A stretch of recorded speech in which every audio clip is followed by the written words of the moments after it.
they did the next period, and the next period they did 5.5%. These are all these small company funds when the CRSP 9 and 10 did 11. So that next period, they still only did half. And normally an index is chosen to compare to your fund that's relatively convenient. So if you had owned these funds, you would have been shown 5.49, you would have been shown the S&P, and you'd think you were beating the market when in fact the small company funds were getting half the return as the counterpart in the small. Does that make sense? Track record investing doesn't work. A manager's ability to pick stocks in the past has a zero academic correlation to his or her ability to do it again in the future. Managers get on a 4 or 5 or 10 year run. Peter Lynch got on what I think was a 17-year run until he decided his kids were, hated him and he wanted to be home. And so he decided he would try to find someone to work the system that he had created, and never again had the Magellan Fund ever beat the market. It beat the market 17 years in a row. Statisticians and scientists will tell you it takes 64 years to prove if someone can beat the market. Okay? It takes 64 years to prove it. Now you'll all be dead and gone by that time, and your kids will be enjoying your money by then.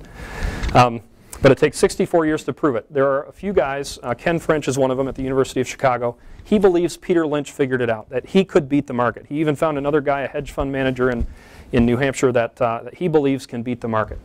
The problem is they don't repeat when they do. And like the hedge fund manager in New Hampshire, you can't buy his fund, neither can I. It's closed. Only employees of his company can buy it. And he's only been beating the market for 13 years. I mean, time will tell if it's even feasible that he's really beating the market. So effectively, it's smarter to act as if the market can't be beat, because you can't pick a mutual fund manager that has ever repeat long enough to take their track record from the past 5, 10, 15 years and apply it as good information for the future. They severely underperform the market after they've had their run. It's called the fallacy of the hot hand. If the market is having a good period, or a manager is beating the market for a period of time, when does most of the money come into that manager's mutual fund? At the beginning, before he's got a track record, or over here? It all comes in over here. So most of the people put their money into a winning fund but never get the winning returns, because the winning returns started back here in 1990. Right? You weren't in it in 1990. You got it in 2000 after he made the cover of Money Magazine. That's when a football coach, by the way, gets their best salary too after they've won the Super Bowl. That's why they always renegotiate at that time. There's no guarantee he's going to do it again, but he's sure worth a lot then, right? So it's all the same thing. Wall Street is very good at teaching us or showing us or trying to prove to us that luck is skill. And luck is a harsh word. These people are smart, don't get me wrong. I think mutual fund managers are smart people. But they're playing with so many other smart people that the chances of them beating another one out, and historically, academically, it can't be proven that they ever have. Makes sense as we move on to market timing? If track record investing is the most prevalent way that investors choose funds and get frustrated with their returns, market timing is probably the way that investors can lose money the fastest. And this has to do with emotions of fear and greed.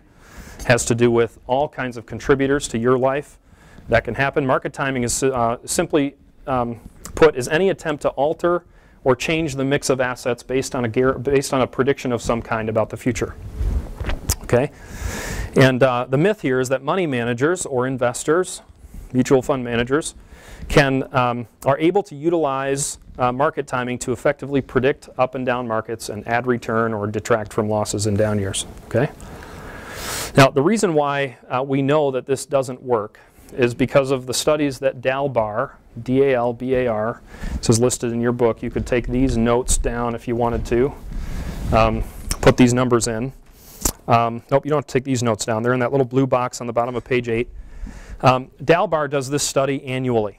And whereas the earlier slides that I was showing you gives you the returns from mutual funds, what Dalbar gives us is the returns of investors who use mutual funds. Because again, if a mutual fund does 30% from one period to the next, or backwards for you guys, from one period to the next, you don't get 30% unless you were here and here, in and out, right? Most investors get in here and out here, or in here and out here, and then back in here. And what Dalbar studies is what the investor return is. based on their activity or their lack of activity. Okay?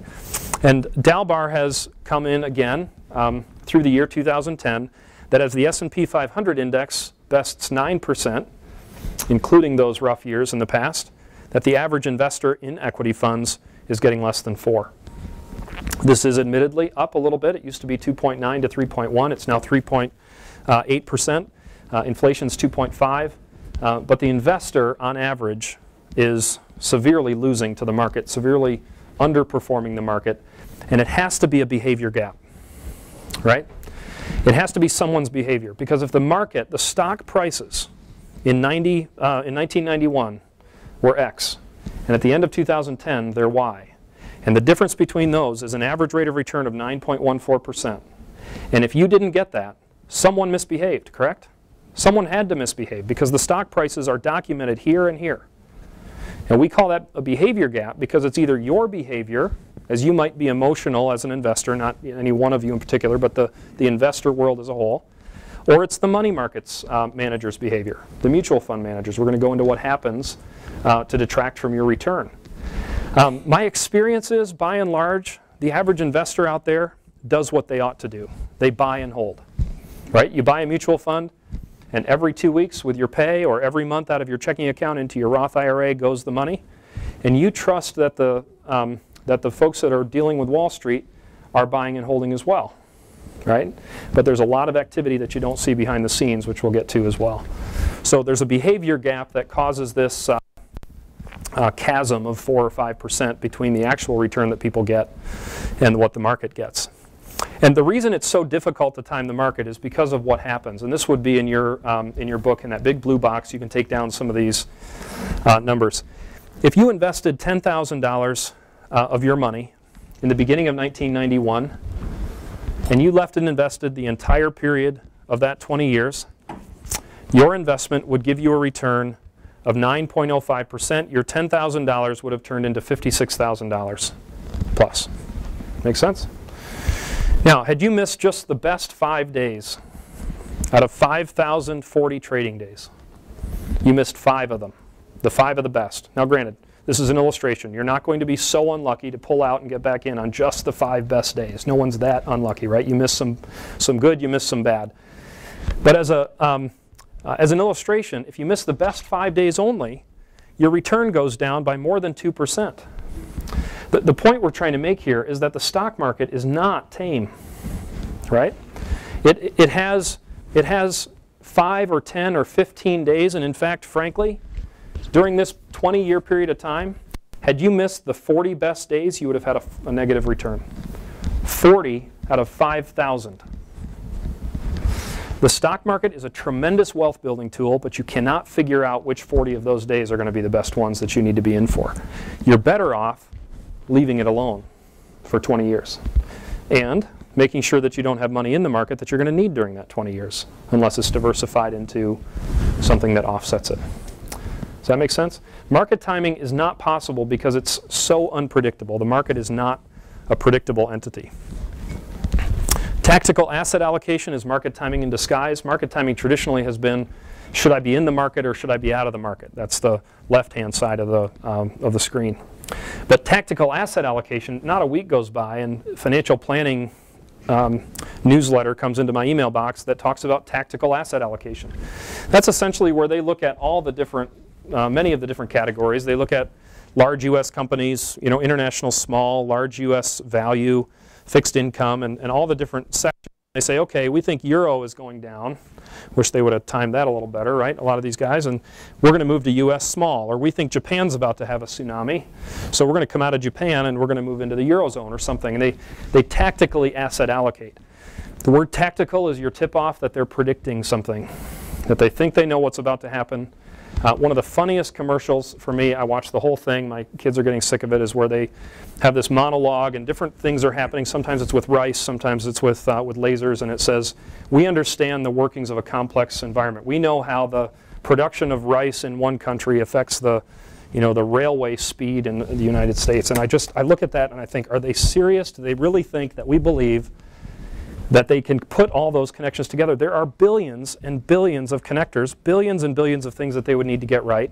and they can't beat the market. And indeed, the evidence proves that they can't beat the market because managers don't beat the market. Sometimes they do, anecdotally, and sometimes people come home from Vegas rich. It's not a recommendation, right? You wouldn't do that. But you know, if you've got 26,000 mutual funds, 30 of them are going to win, right? I mean, and 30 of them are probably going to beat the market. And frankly, out of 26,000 mutual funds, it's generally between 30 and 50 that do beat the market. And again, these are very smart people. I hope there are none of them in the room. I'm offending them. There's no evidence that they can repeat their performance, and market timing is just very difficult. It does not bode well. And I just dropped this. I'm going to go. Give me 2 seconds to fire this back up.